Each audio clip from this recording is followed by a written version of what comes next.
Hello and welcome everybody to a new video. Today I'm driving the car that cost me 3 million credits to purchase. Yeah, I finally got the car, damn it. Yeah, I finally got the Toyota GR010 hybrid, or is it 010 hybrid, or 010 hybrid? I don't know. It's one of those, whatever you call it. And yeah, I have already driven it just a little bit, I mean enough to get used to how the car handles more or less. So I've got the track configuration which I've set up, which is basically the car at stock with a turbo and high downforce, which has now got, oh, why is it only showing, oh, because I've got to update it, no? It has more than that, it has more than 600 horsepower, what? Because stock it has 670, what? Do I have to remove the turbo? And then, there, it should say, yeah, there, sorry, I'm probably stupid. Did I just say that before anyway? It did, didn't it? Yeah, it did. 987 horsepower with the turbo. But I'm going to be driving it stock standard because, of course, you want to see how the out-of-the-box performance is for this vehicle. And I'm going to do two separate things during this video. One of those is going to be, well, this is probably the main big important thing I'm going to be doing, which is when I get to it. No, it's not this channel. It's this one over here. The Daytona International Speedway GR1 prototype series. Isn't that like the big, isn't that like the only GR1 series there is? Like major GR1 series other than the other two races, I think. Out of the GR1 prototype series, I think this is the one I was stuck on, more or less. So I'm going to try it with this car. Keep in mind this is completely stock, so I think it will be faster, well, a lot faster, a lot more competitive with tuning. So, if this thing does not perform in any way close to what the other cars are doing, then that's probably tuning. That's probably just down to the fact that it's not been tuned at all. And I'm recording this video quite late actually, and the reason for that, well, fairly late for the times that I record videos, and the reason for that is because I was playing Gran Turismo 5 on the PS3. Gotta say, sometimes I think it's more fun than this game. But, well, yeah, but I'm playing GT7 now. I'm making a video on this. I'm making a video on the new car around the GR1 prototype series, which is one of the new events with the new car. That sounds like it should fit it pretty well, but we'll see how well this thing performs. Now, my plan for this, my strategy, is absolutely pin it for the first couple of laps. And I don't know why I chose hard tyres, not mediums. I don't know. But it understeers, I think. Whoa, until you're on the throttle and then it oversteers. Okay, this is really bad. This is not handling very well, I don't think, for 3 million credits a car. Considering I purchased the other Le Mans car that I used for 1 million credits, which is a Vision Gran Turismo car, which is, I think, faster than this significantly, even without tuning. I don't think this car quite has what it takes. I don't know, maybe it's faster, maybe it's not. I should probably compare lap times between this one and the four-rotor, I don't remember what they call it, the GR-LM, no, not GR. It's like it's the four-rotor Group 1 Vision Gran Turismo Mazda thing. I'm assuming you'd know what it is. It has 8 gears, not 7, so it has more gears than this. That's another. Oh, is that over track limit? That might have just been a bit over track limit then. I think when I was going up to the straight again, that was a little over track limit. Yeah, there we go, it was a little over track limit. Which is not exactly what I wanted to see.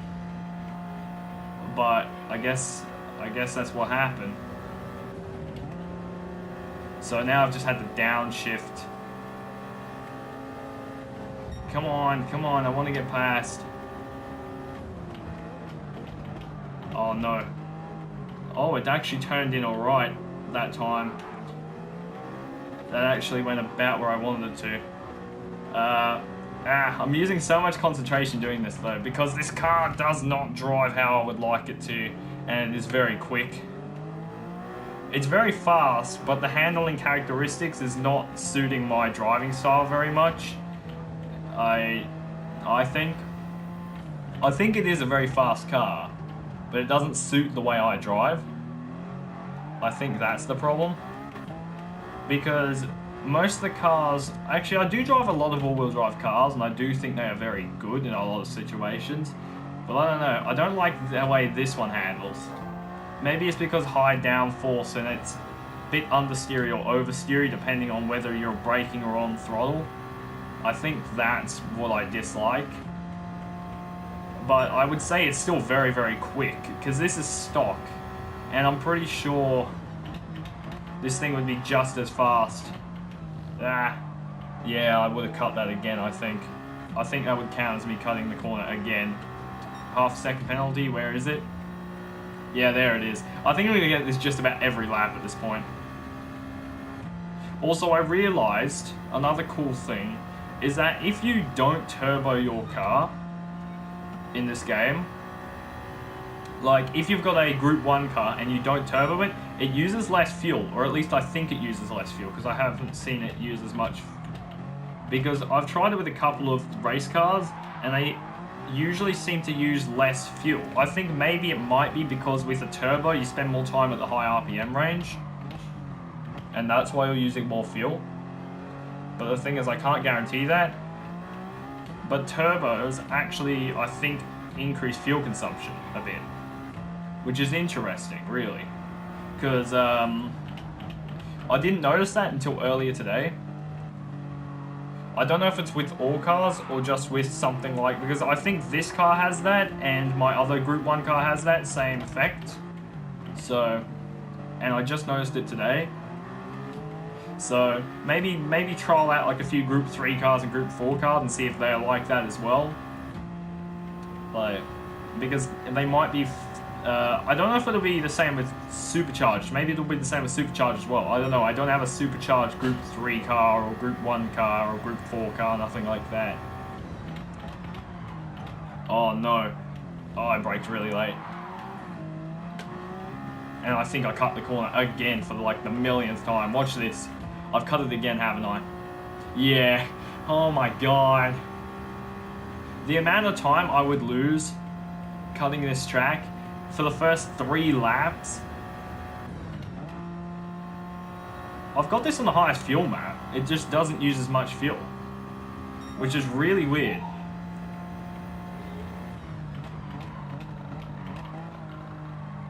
Yeah, it just generally doesn't use as much fuel as it does with a turbo. Because I've trialed this car out already a little bit just to see if I can get used to the handling or how it drives, because I spent 3 million credits on this thing.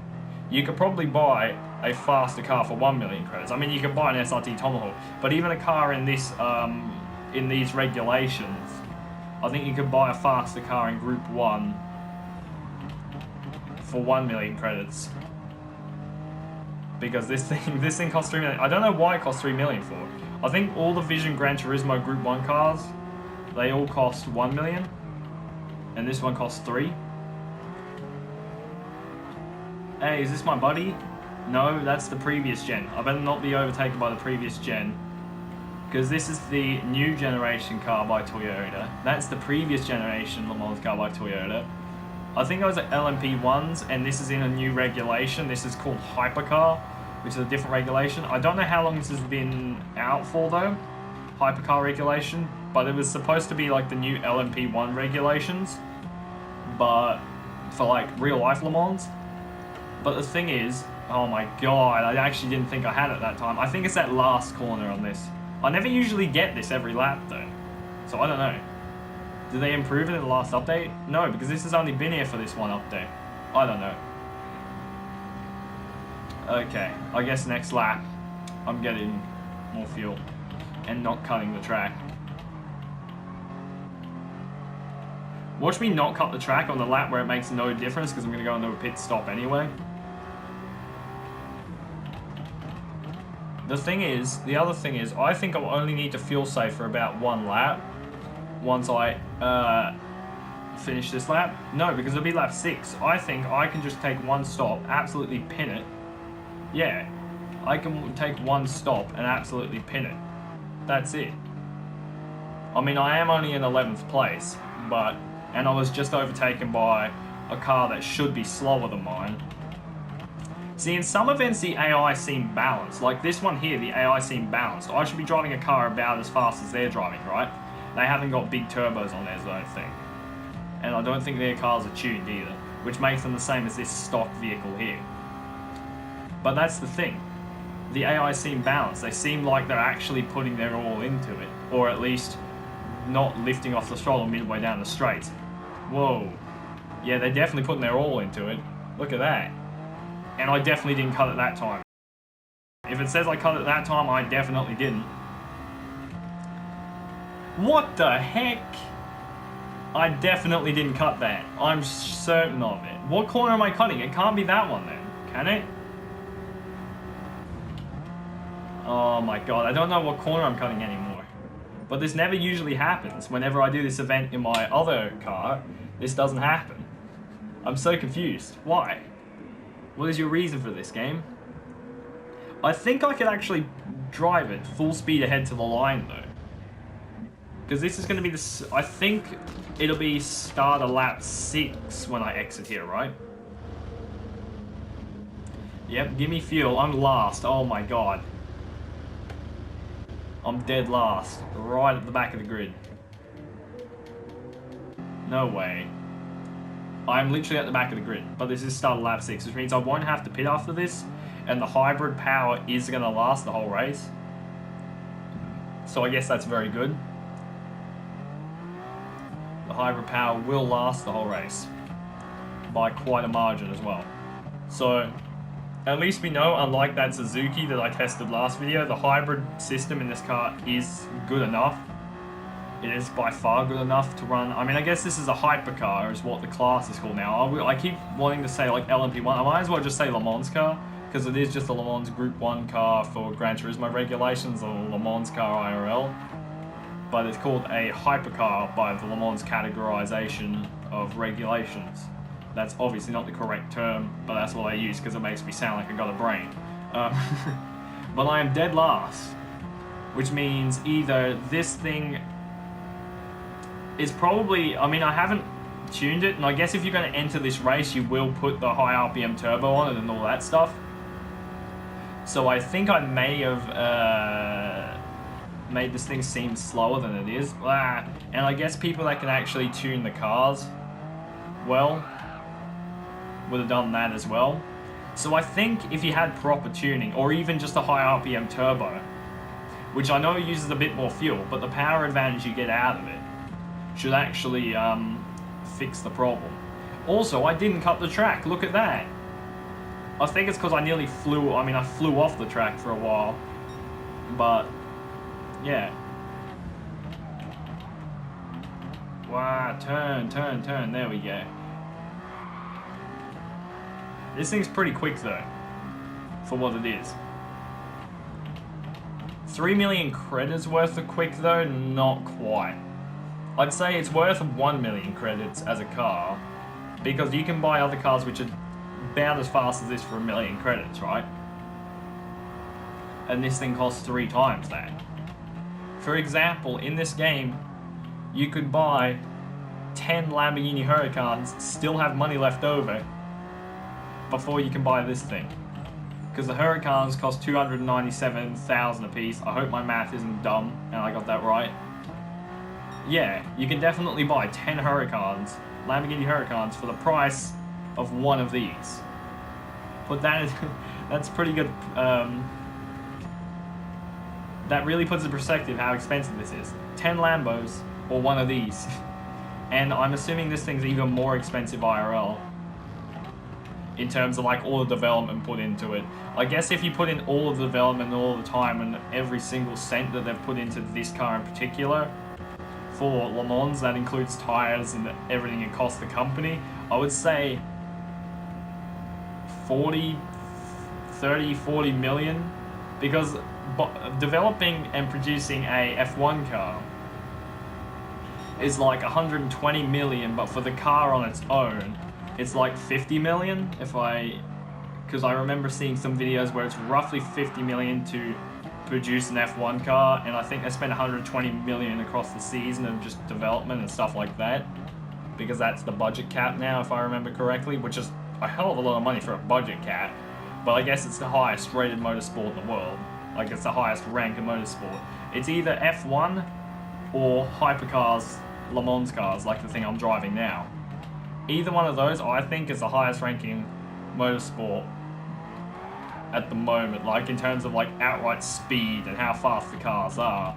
I mean, Indy cars are fast, but then you're going on I guess Indy cars they're pretty good, but I think F1 cars are always going to be regarded as a higher rank to IndyCar. But these things, which were LMP1 regulations, now are hypercar regulations. Think of this. If it even gets the name hypercar, it's really quick. Any car that gets the outright name that everyone can agree with, it's hypercar. Like for road cars, the only things that get hypercar are things like a Veyron or a Chiron or like a Pagani Zonda, or even I think a Harrier would also fit under the hypercar category. Something that is extremely exclusive, extremely expensive, so just about any Bugatti or Koenigsegg, I think, fits that bill. You know? All those like top tier cars, or I guess if you were going to legitimate regulations, it would be an LMP1. Or what they call it now, hypercar. I'm going to keep calling them LMP1s, I think, by accident. Because I don't watch too much Le Mans. I've been watching a little bit of F1 here and there, but I've been watching like Praga and stuff like that, the Praga Cup, as that unfolds. Even though it's a UK-based event, and the only reason I know about it is because of YouTuber Jimmy Broadbent and the fact that he entered it. Before that, I didn't know it existed, okay? But it's really entertaining. If you don't know what the Praga Cup is, I don't know, and if you don't know who Jimmy Broadbent is, search that up. You will not be disappointed by either. They're both very good. Although, I'm assuming if you're in any way related to the Gran Turismo community, you'd know him because he was a commentator for the Gran Turismo World Series. I think he still is a commentator for the Gran Turismo World Series. I can't guarantee that if he still has that position. I think he still does. And he's a Gran Turismo, or more or less sim racing YouTuber. So, you know, if you're watching this video, it's a Gran Turismo video, you probably already know who he is. But if for whatever reason you don't know who he is, search up Jimmy Broadbent, please. It's good content. Better than mine by a long shot. And yeah, Praga Cup, really cool event to watch. You could probably search it up. I think less people would know about that, but it's really good, really entertaining racing. Yeah, I think it's a pretty underrated racing series in my opinion, considering I didn't even know it existed until I watched Jimmy Broadbent racing. I was like, oh, that exists? Cool. So, yeah, I think it's quite underrated. Like, because everybody knows about F1, everybody knows about Le Mans, well, I guess those are the top tier racing series. But even if, like, it's in this, like, you know, V8 supercars in Australia, I'm assuming people in America and in the UK know it exists, right? I don't know if they have it aired anywhere, but they know it exists, I think. Keep in mind, I'm in Australia, everybody knows V8 supercars exist, anybody in the car scene, I should say, in any sort of way. Whether it be somebody who just plays video games related to cars, or somebody that is a mechanic, or somebody who legitimately owns a decent car, IRL, or something like that. They'll know what V8 supercars are in Australia. Anybody related to cars in any way, anybody that gives a crap, they'll know what it is, regardless of if they watch it or not. I don't know if that's the same in other countries, or if other countries know what it is. Wow. This is the last lap as well. 9th place without any tuning is alright. I'm not going to say it's bad, because keep in mind, I think I'd be twice as fast if I had the tuning, which means you'd be looking at a top 5 easily. So this is probably a pretty easy top 5 car if you have the tuning correct. I think even if you just put the medium RPM turbo on there and fuel save a little bit, you'll be good. But I'm not a professional tuner, so I don't know how to tune these things to peak performance. So usually I'm just like, chuck on performance parts, tune it that little bit I know about how to tune. Because I understand what most of the parts do, right? I understand what they do, but I don't know if I can implement it correctly. That's the thing. I don't know if I can implement, even though I know what the parts do. Also, I went to the wrong tab again. I've left the world circuits. But even if you know what they do, you need to be able to like implement it, put it into action, like know exactly what to do. Like, oh, it's oversteering too much, I do this. Oh, it's understeering too much, I do this. I guess I could do that, but I'm not bothered to. I think that's part of the problem. But in case you want to know what I'm going to do now, in case you haven't watched the other videos related to this, which I'm assuming most of you haven't, since according to my YouTube analytics on YouTube Studio, it states that most of you are going to be new viewers. So, hello new viewers, if you're still watching. Basically what I do here is a time attack event. Well, more or less. I do 5 laps, right? And see how fast I can get the car to go around to Scuba in 5 laps. And I'm comparing it to some other car. I think this will be the fastest car on the board right now. Because the cars I'm comparing it to, you can see these are Nissan Silvias from my first Gran Turismo video. One of them is a race car, a Group 3 car with no tuning. I think it's the top one is a Group 3 car with no tuning. And this is the road car, which I built to be as closely similar to the Group 3 car. And this is the new Roadster Shop Rampage and the new Suzuki Vision Gran Turismo, which I make videos on, by the way. If you want to see those, I don't know, go to the channel, take a look, because just take a look at the videos. They'll be there. Now I'm gonna try and beat a 58.6, which I'm quite certain I'm gonna do, because I got a whole 5 laps to beat a 58.6. I'm gonna beat a 58.6 easily gonna beat a 58.6. Plus, I know this track very well, and it's a short track, so you make far less mistakes on a short track, which is exactly why I choose this track. Because if you've got less corners to go around, but it still demonstrates the performance of the vehicle. Because I like this track very much, because it demonstrates the performance of the vehicle without, like, because who's going to hit top end speed unless you're on, like, an oval circuit or Le Mans or something like that? You're not going to hit top speed in the majority of your cars. You're going to be more worried about your cornering ability or the outright acceleration, which this track does very well. Top speed it doesn't, because the main straight is not long enough. I don't know exactly the length of this main straight, but I know it's not long enough to get just about any car to top speed. Let alone a Le Mans car that evidently will not reach top speed doing this. Or we could probably get it under 50 seconds. I'm going to try and get it under 50. That's quite a gain, though, I think.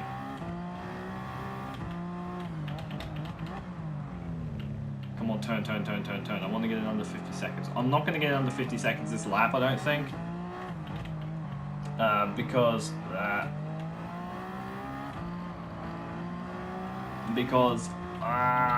yeah, this is why.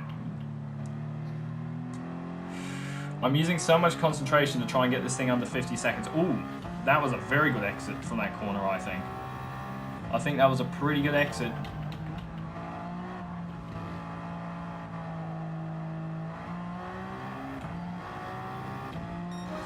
Was that under 50? It was. Holy shit.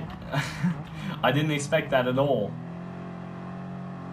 Not on that lap. That's only the second lap. This is going to be like... Oh, I want to go for a 48. Nah, there's no way I'm getting a 48. Especially if you drive like that. God dang it. I spun the car. I think I'll do 6 laps now, since I spun it on one of those laps. Then the lap should just be invalid, and I'll just go on to doing a 6th lap to kind of counteract the fact that I screwed up a lap by spinning the car. But this car you can most definitely spin. This is a completely stock tune. It handles well. It's all-wheel drive, so it does grip very nicely. I don't know what the power, the way the power is distributed. It feels like it's a bit more on the front of the car. Like, I feel like most sporty cars are like a 30-70 split in terms of front rear torque distribution on the wheels. This one feels like it's like a 40-60 split. It feels like it's got a bit more on the front of the car than a normal sporty machine would. But at the same time, it doesn't when you're going around some of the corners. It really feels a bit odd. I don't know.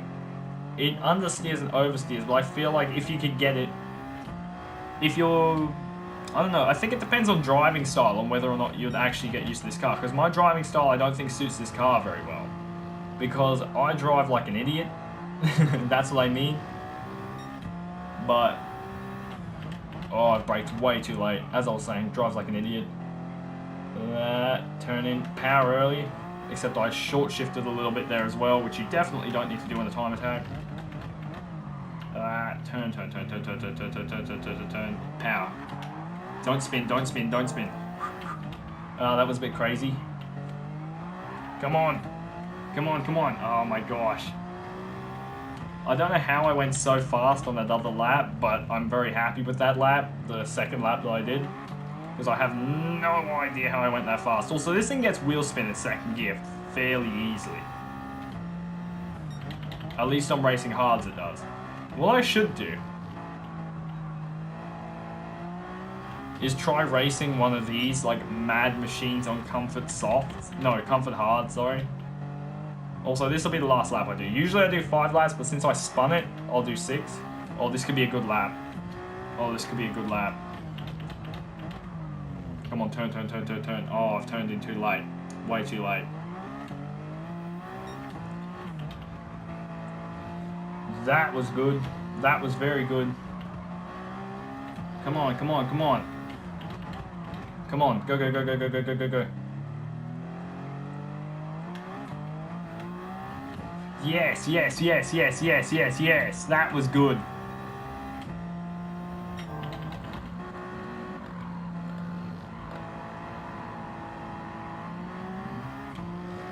Oh, yes, that was a good lap. A 49.6. Now that is way faster than my other laps. That is so much faster than the other laps. A 49.6. I mean, that's a Group 1 car for you. That is truly fast. That is really fast. I mean, I guess I want to compare it to another Group 1 car, so I might do that in a future video at some point. Do like some Group 1 car comparisons once I have more than 2 Group 1 cars. And I'll just put them in stock configuration and just see how they are in comparison to one another. And probably have the listed prices for each vehicle and stuff like that. You know? But what I'm going to do now is I'm just going to end the video here. I always end the video in the garage for anybody that's a new viewer. The majority of you would be. And if you're watching this far, subscribe, like. Yeah, because you've watched so far. Actually, I've screwed up the ending of this video now, because usually what I say is thank you for watching. I'm gonna hope you enjoyed, and if you did, remember to like and subscribe. And I'll see you in the next video. Bye.